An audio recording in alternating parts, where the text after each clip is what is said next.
या यूट्यूब चॅनलवर भविष्यातील सर्व प्राध्यापकांचं सहर्ष स्वागत.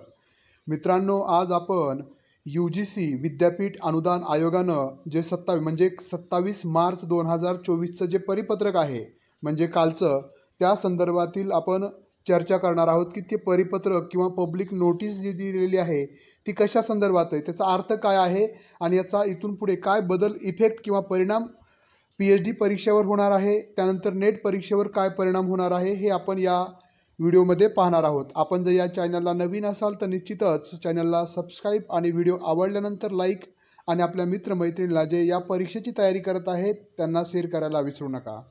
आणि त्याबरोबर अशा पद्धतीच्या सर्व अपडेट मिळवण्यासाठी आपला याच व्हिडिओच्या खाली डिस्क्रिप्शन बॉक्समध्ये आमच्याबरोबर जोडलं जाण्यासाठी व्हॉट्सअप ग्रुप ऑल एक्झाम कट्टा, टेलिग्राम ग्रुप ऑल एक्झाम कट्टा, फेसबुक पेज ऑल एक्झाम कट्टा, त्यानंतर गुगल प्ले स्टोअरवरील ऑल एक्झाम कट्टा हे ॲप देखील आपण लॉन्च केलेलं आहे, ज्याच्या माध्यमातून तुम्हाला सेट परीक्षा पेपर 1, नेट परीक्षा पेपर 1-2, त्यानंतरनं PhD संदर्भातील मार्गदर्शन असेल, त्यानंतर प्राध्यापक भरती वेगवेगळ्या विद्यापीठीय स्तरावरील, त्याबरोबर प्राध्यापक भरती MPSC स्तरावरील, त्यानंतरनं अधिव्याख्याता भरती MPSC अंतर्गत घेतली जाणारी या संदर्भातील वेगवेगळे कोर्सेस देखील आपण सुरू केलेले आहेत.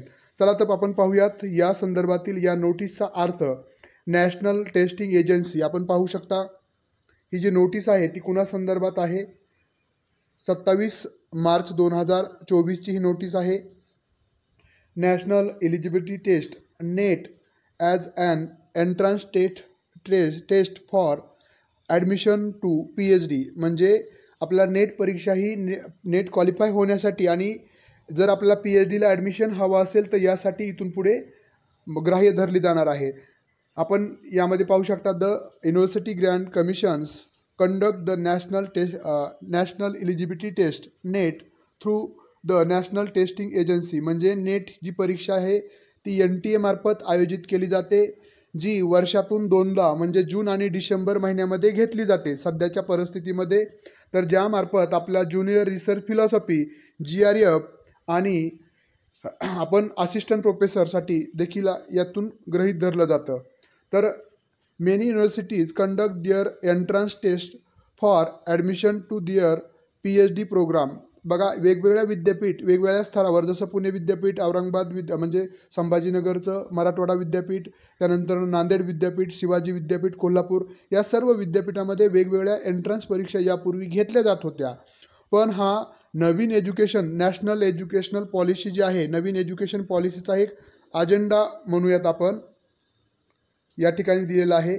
तर याचा एक भाग म्हणून आता इथून पुढे जे एक्झाम होणार आहेत तुम्ही पाहू शकता.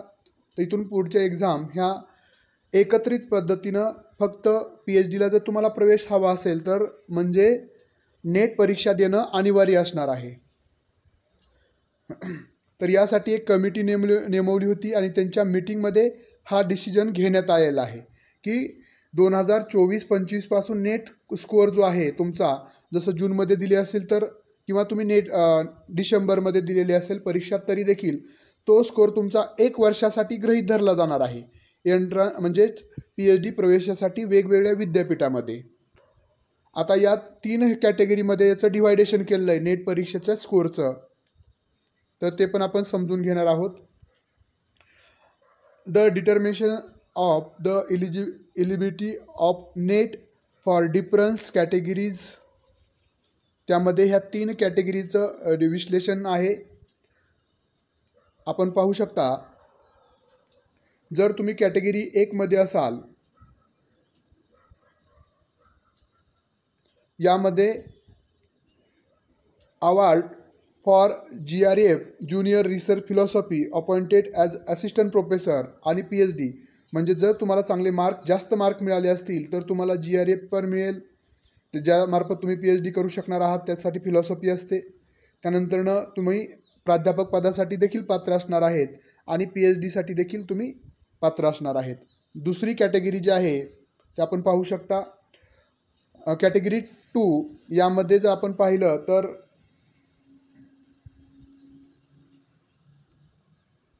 Appointed as assistant professor and admission to PhD, म्हणजे तुम्ही GRFसाठी तुम्हाला मार्क कमी पडले असतील तर GRF तुम्हाला मिळणार नाही आहे. पण तुम्ही असिस्टंट प्रोफेसरसाठी पात्र असणार आहेत आणि तुम्हाला PhDला देखील ॲडमिशन मिळणार आहे जर तुम्हाला मार्क कमी मिळाले असतील तर. त्यानंतर विशिष्ट एक त्यांची पद्धत असेल त्यानुसार. त्यानंतर category 3 admission to PhD only. जर तुम्हाला मार्क किती जरी मिळाले असले तरी तुम्ही PhDसाठी पात्र आहात, पण तुम्हाला त्या विद्यापीठामध्ये तुमच्या विषयाचे जे PhDला नेटला मिळणारे जे मार्क आहेत सर्वोच्च असणं गरजेचं आहे. आता हे जे मार्क PhD एंट्रन्सचे असणार आहेत, म्हणजे नेटचं जे काय तुमचा स्कोर आहे पेपर 1 आणि पेपर 2चा हा ग्राह्य धरला जाईल. त्याच्यानंतर बघा खाली त्याचं विश्लेषण दिलेलं आहे, आपण पाहू शकता.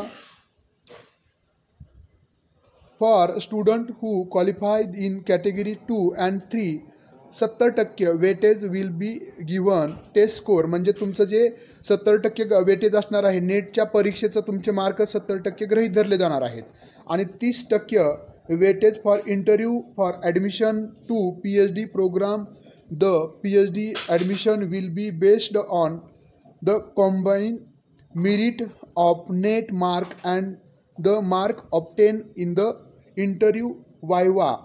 म्हणजे तुमचं जे 30% मार्क असणार आहेत PhDचे, हे PhDच्या जिथं तुम्ही PhD ज्या विद्यापीठातून करणार आहात तिथं तुमचा जो इंटरव्ह्यू असणार आहे त्याचे 30% मार्क असणार आहेत आणि 70% हे वेटेज आता नेटच्या जे मार्क तुमचा जो स्कोअर असणार आहे त्यावर अवलंबून असणार आहेत. जर तुम्ही नेट क्वालिफाय नाही झालात, GRA जास्त मार्क मिळाले तर तुम्ही GRA पण मिळणार आहे आणि तुम्ही असिस्टंट प्रोफेसरसाठी देखील पात्र होणार आहेत आणि तुम्हाला PhDला ॲडमिशन पण मिळणार आहे त्या विषयातून. आता जसं की मराठी विषयाचं असेल, तुम्ही मराठीमध्ये MA असाल तर MA मराठीतून फॉर्म भरला तर तुम्ही मराठी विषयातूनच तुम्ही नेट परीक्षा दिली असेल. जास्त मार्क मिळाले तर तुम्हाला GRA मिळू शकेल, तुम्ही असिस्टंट प्रोफेसरसाठी पात्र असाल आणि PhDला पण ॲडमिशन मिळणार आहे. पण त्यापेक्षा कमी विशिष्ट त्यांचा जो निकष आहे त्यापेक्षा कमी असतील तर तुम्ही फक्त असिस्टंट प्रोफेसरसाठी आणि PhD ॲडमिशनसाठी. पण त्यापेक्षाही जितके तुमचे मार्क असतील जे मिळाले, जसं की तुम्हाला 300 पैकी 100 मार्क मिळाले तरी देखील तुम्हाला PhDसाठी तुम्हाला ग्राह्य धरलं जाईल. पण हे 70% आणि 30% तुम्हाला इंटरव्ह्यूला मार्क घ्यावा लागणार आहेत PhDच्या वायवामध्ये. अशा पद्धतीनं हा बदल नवीन एज्युकेशन पॉलिसीनुसार निश्चितच गुणवत्ता विकासासाठी होणार आहे आणि याचा सेटचा कुठंही या ठिकाणी उल्लेख नाही. जे सेट विद्यार्थी पास असतील त्याचा कुठंही नोटिफिकेशन नाही. महाराष्ट्र स्तरावर काही नोटिफिकेशन आले तर आपण वेळोवेळी अपडेट देणार आहोत. त्यामुळे इथून पुढे PhDला ॲडमिशन हवं असेल, प्रवेश हवा असेल तर तुम्हाला नेट परीक्षा देणं हे अत्यावश्यक असणार आहे.